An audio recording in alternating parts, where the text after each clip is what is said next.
You're watching Capital Connection from the Illinois State Capitol. Governor Pritzker won election in a landslide in 2018, defeating a vulnerable Republican incumbent during tough financial times for the state. Then, with the help of Democratic supermajorities in the House and Senate, he pushed through nearly all of his agenda. A $15 minimum wage, legal sports betting, legal marijuana, a $45 billion capital infrastructure program, even bringing Republicans along to help approve his first state budget, consolidating downstate police and fire pension funds, and that was all in 2019. Then the pandemic hit in 2020. He's still pushing for a clean energy deal on his list of campaign promises from his first go-round, but that biggest campaign promise he made, that push, the pledge to pass a progressive income tax, that fell short when voters defeated it at the ballot box in 2020. We asked him if it might come back in a second term. In 2018, you campaigned and said a vote for J.B. Pritzker is a vote for the progressive income tax. In 2022, is a vote for J.B. Pritzker a vote for the progressive income tax? A vote for J.B. Pritzker has always been a vote to make a fairer tax system for the middle class and those who are striving to get to the middle class. I want a fairer tax system for everybody. So you saw that we made strides doing that just this last spring in the legislative session. By cutting corporate welfare, $655 million of corporate welfare, we're able to put more money into education, especially to provide social services for the most vulnerable people in our state. But property tax pressure is still going up. Balance the budget. People's paychecks don't go as far with inflation, the onset of that. There's still a lot of pressure on the working class. Yeah, I'd like to lower. You saw the reason that I was fighting for a fair tax was because I wanted to lower taxes on people all across the state. 97% of people would have gotten a lower tax to pay to the state of Illinois. But you saw the results last election. I'm continuing to work on exactly that, making it fairer for our middle class, working class. So you haven't given up on the progressive tax? Look, I'm not pushing the progressive tax. What I am pushing is a fairer tax system. We can do that in a lot of ways. We'll continue to look at it. But most importantly, we've got to deliver on the services that people are paying state government to deliver. And I've been doing that. Remember, look back at my predecessor. I mean, truly hollowed out state government. There were so many people who suffered as a result of the failure of his administration to actually deliver what people deserved.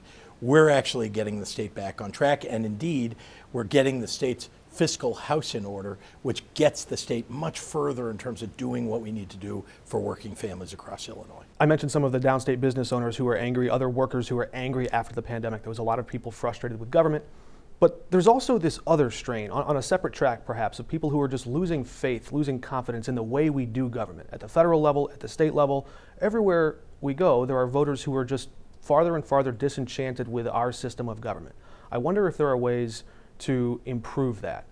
For example, some of the new habits we picked up at the ballot box after the pandemic, expanded access. People generally like that. You look at public polls, 7 in 10 people telling a Monmouth poll that in-person early voting should be easier.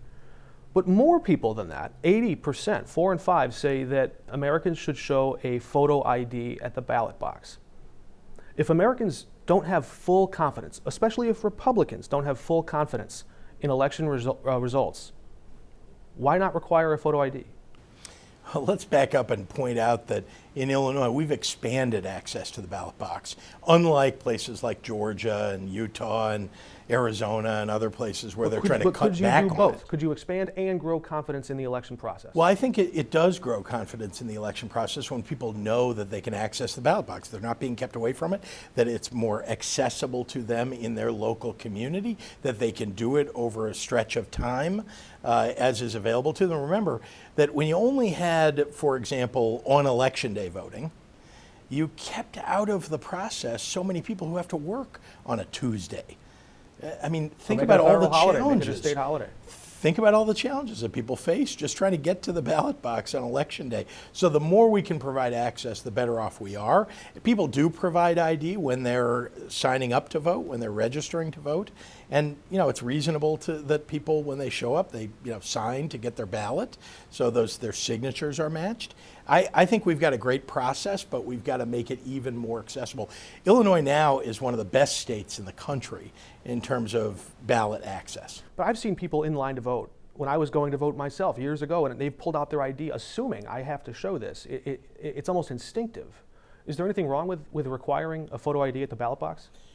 What we have done is make it easier for people to vote, and there are some people who aren't walking around. If you're homeless, for example, you're not necessarily walking around with an ID with you, right? An official government ID.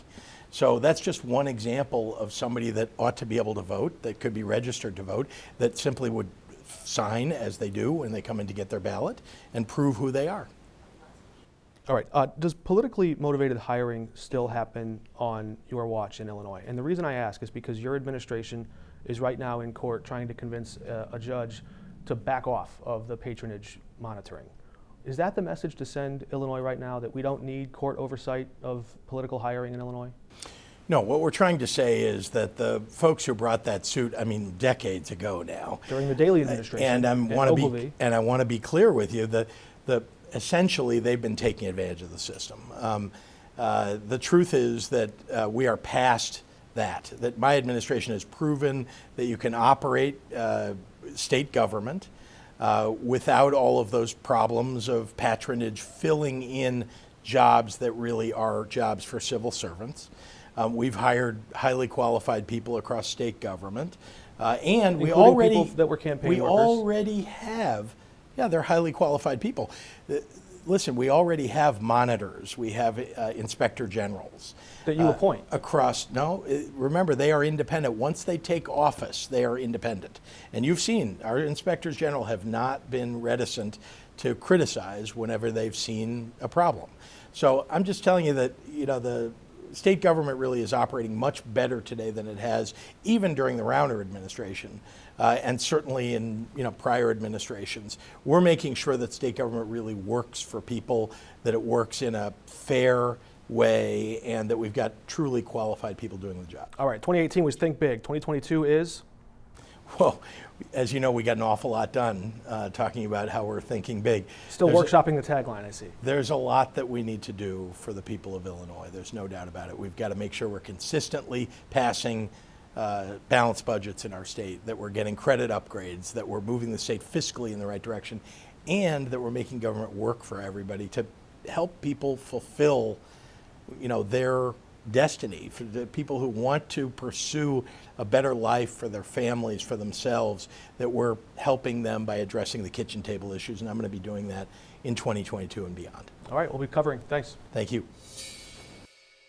We've heard from the incumbent. What do the challengers have to say? Republican candidate running for governor in the primary, Gary Rabine, a business owner, joins us next.